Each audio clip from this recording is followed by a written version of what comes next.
Oke. Sini dulu. sulut.bps.go.id atau di sini sulut.bps.go.id atau di sini sulut.bps.go.id. Oke.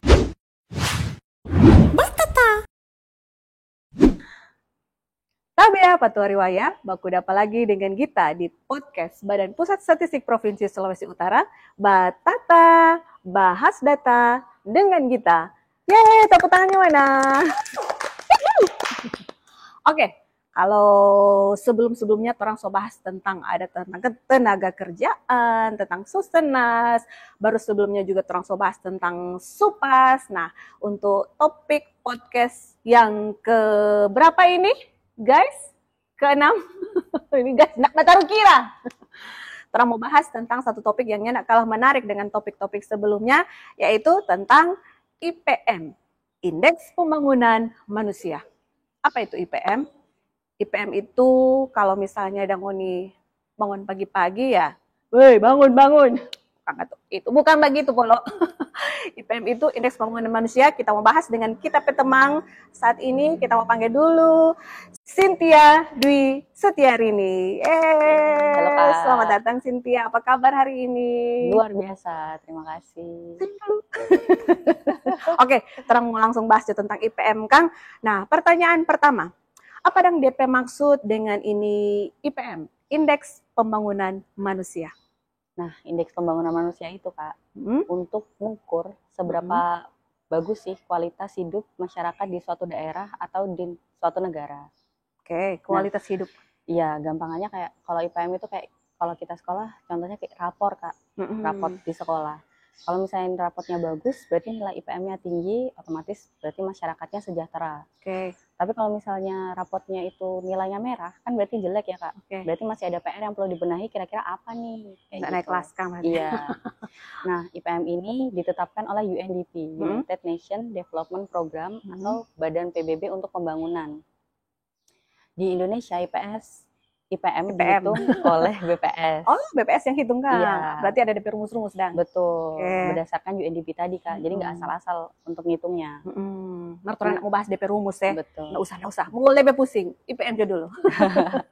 Nah, terus BPS menghitung sampai ke level kabupaten kota Kak, supaya masyarakat daerah juga tahu gimana sih kondisi masyarakatnya, udah baik atau belum. Ternyata bukan cuma di provinsi Kang, sampai di level kabupaten kota Kang. Bahkan antar negara juga bisa dibandingkan Kak. Oh, dibandingkan antar negara satu dengan yang lain Kang. Iya.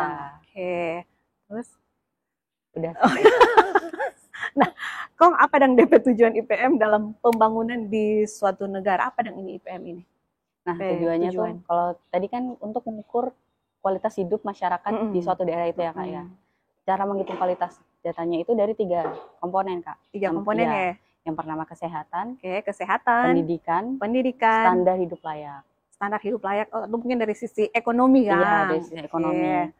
Nah, di tengah berbagai masalah seperti mungkin derajat kesehatan, kemiskinan, pengangguran, IPM ini hadir untuk menilai apakah kebijakan yang diberikan oleh pemerintah itu beneran berdampak nggak ke masyarakatnya. Begitu, oh, begitu. Berarti apakah kebijakan pemerintah itu tepat sasaran kan? Keputusan itu sebetul menyentuh ke warga atau nyanda kan? Iya. Oke.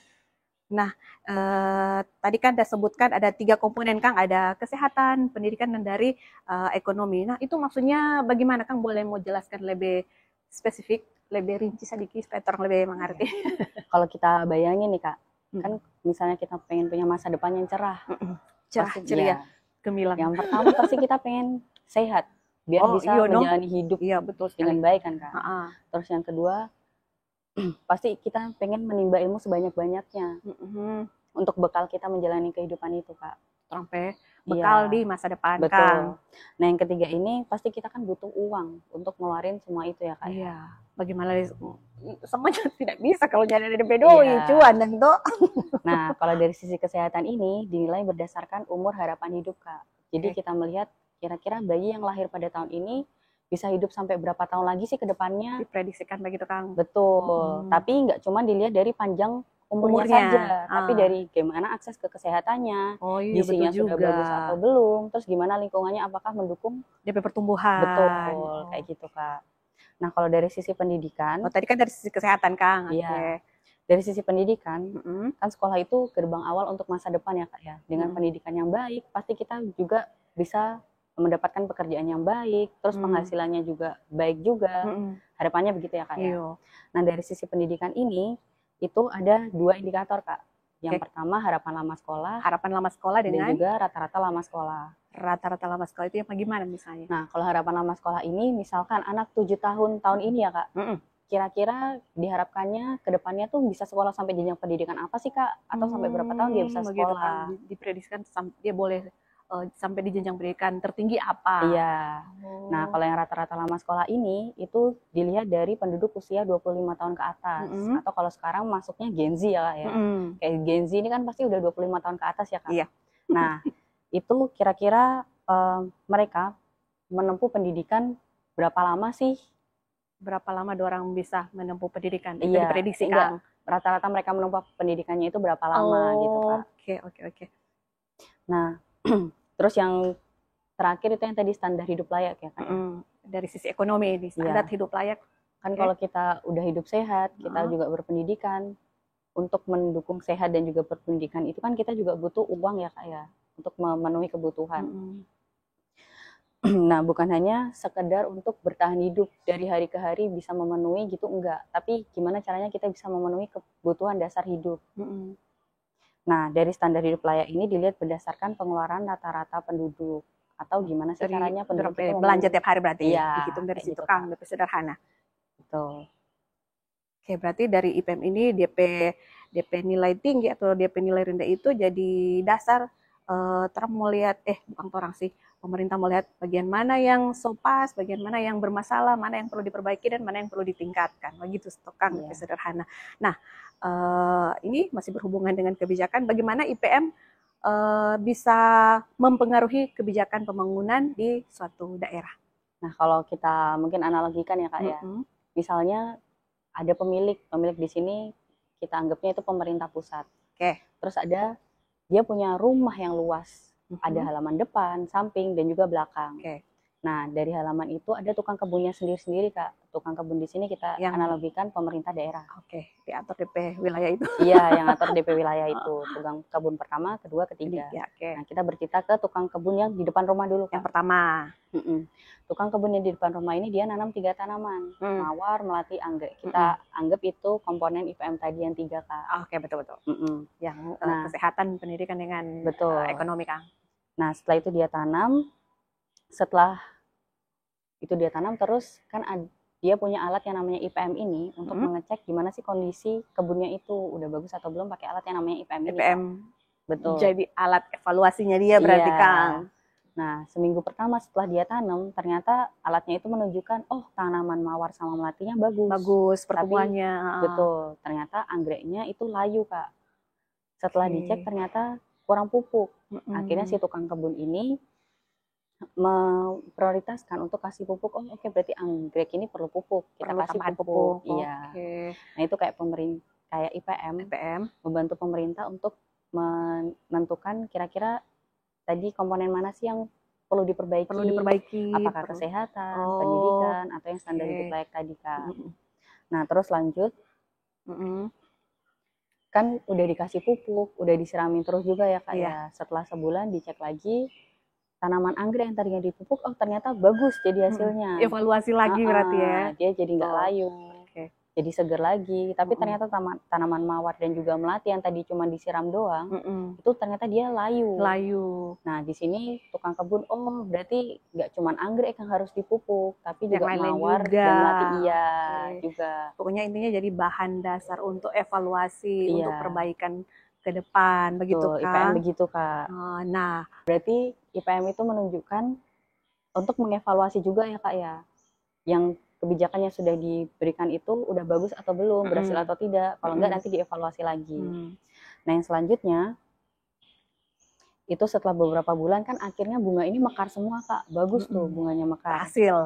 Berhasil. Ini raport nyandak merah berarti. Nah, kan pemilik seneng ya Kak jadinya ya. Wah, kebunku bunga di depan rumah tuh bagus. bunga di Iya. mana-mana. Karena dia senang, akhirnya tukang kebunnya itu dikasih reward Oke. karena udah bagus kerjanya. Nah, itu Karena sama kayak IPM sebagai indikator untuk menentukan apakah suatu daerah itu berhasil enggak sih untuk membangun masyarakatnya sejahtera atau tidak. Kalau misalnya dia sejahtera, dia dapat namanya dana insentif fiskal, Kak. Oke, berarti kalau dia dapat rapot bagus, dia dapat yang dana insentif Fiskal. Iya. Nah, berarti kalau dia dapat rapot merah, perbaiki lagi. Betul.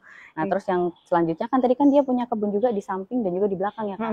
Ternyata hasilnya itu nggak sebagus yang di depan yang di depan awal tadi. Oke. Jadi yang di samping itu ada beberapa yang mati, di belakang layu semua. Akhirnya si pemilik ini mikir, oh iya, mungkin bisa juga nih kita perlakukan hal yang sama untuk kebun samping dan juga belakang kayak kebun depan tadi. Mencontoh yang di depan, kan. Betul. Oke, berarti sederhananya itu daerah yang masih kurang, dia mencontoh daerah yang sudah berhasil. Iya. Dapat nilai raport bagus. Jadi IPM ini juga menentukan gimana sih ketimpangan antar wilayah, kira-kira wilayah mana yang kurang, terus perlu apa sih untuk memperbaiki begitu, Kak. Nah, itu kan penjelasan secara umum tentang IPM. Nah, kalau lebih rinci lagi tentang kondisi IPM yang ada di Sulawesi Utara atau kondisi terkini, bagaimana?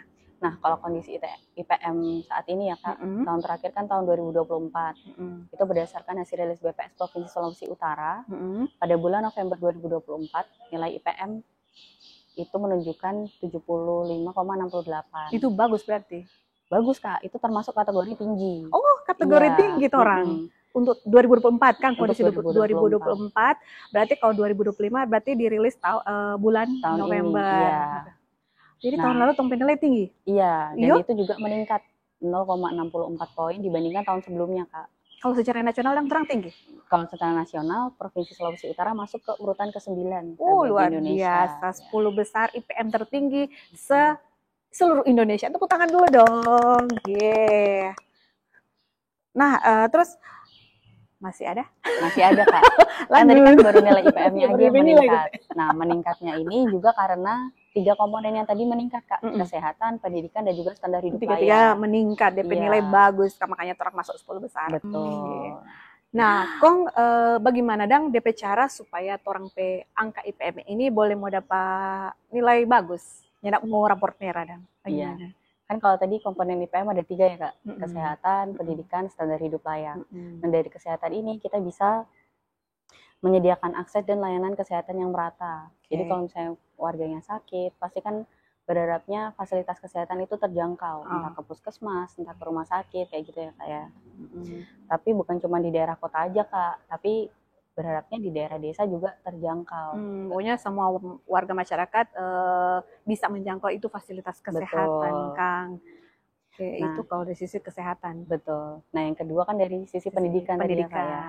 Meningkatkan kualitas dan juga akses pendidikan, Kak. Kan kita pasti berharap kalau kita punya anak bisa mengenyam pendidikan setinggi-tingginya. Boleh mau sekolah. Betul. Betul sekali.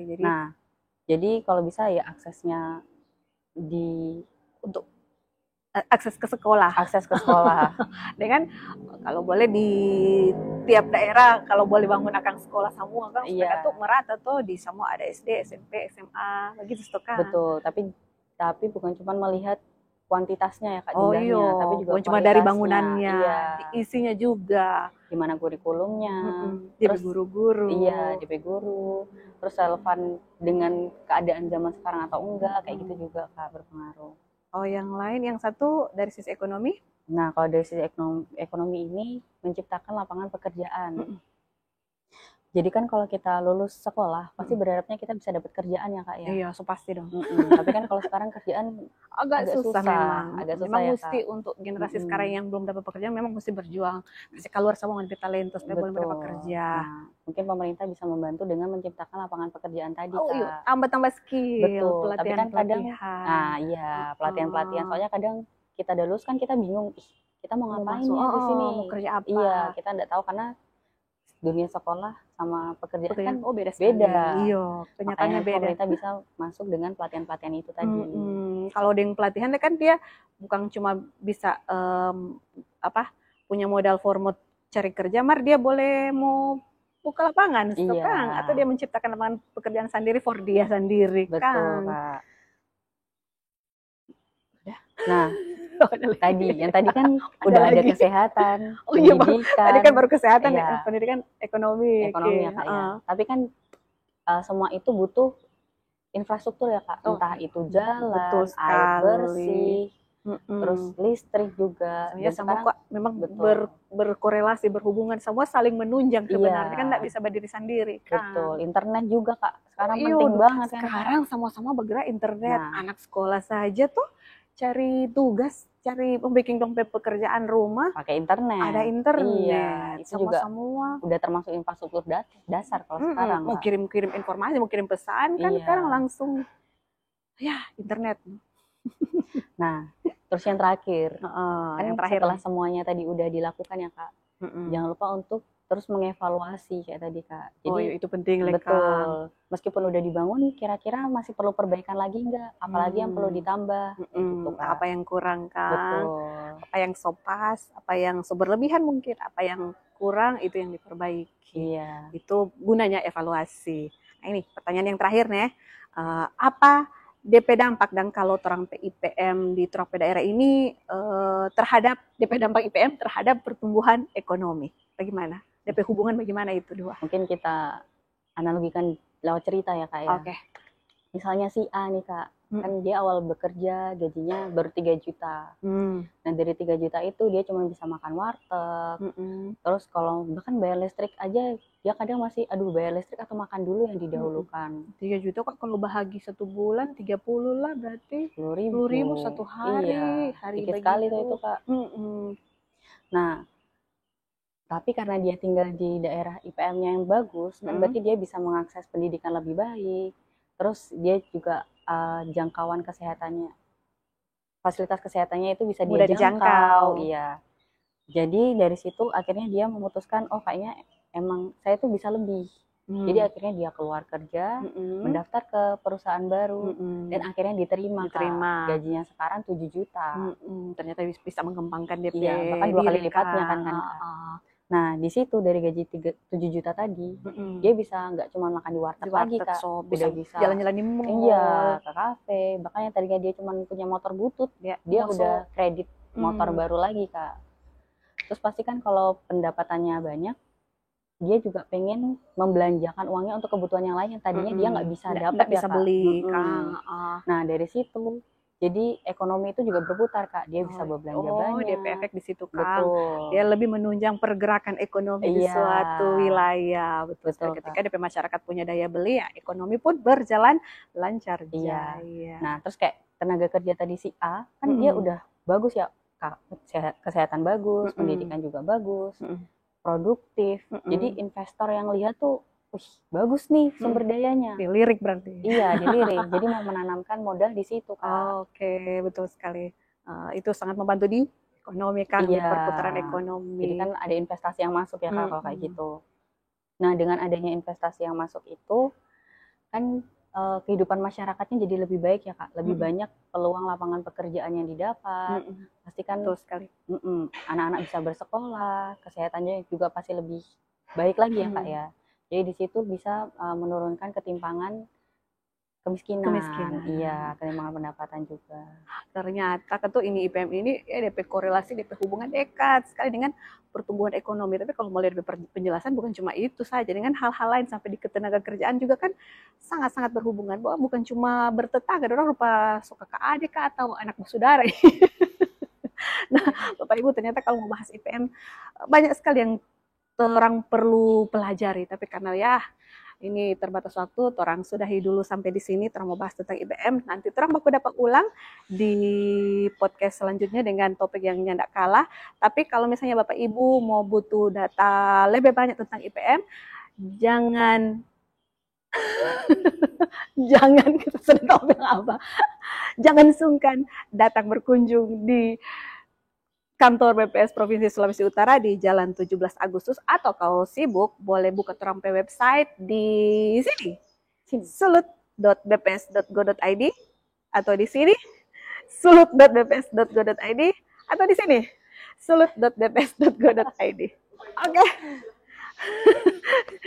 sampai di situ dulu kan, nanti tong baku dapat ulang di podcast di edisi selanjutnya yang tidak kalah cetar Mbak Henol. Dadah, bye-bye.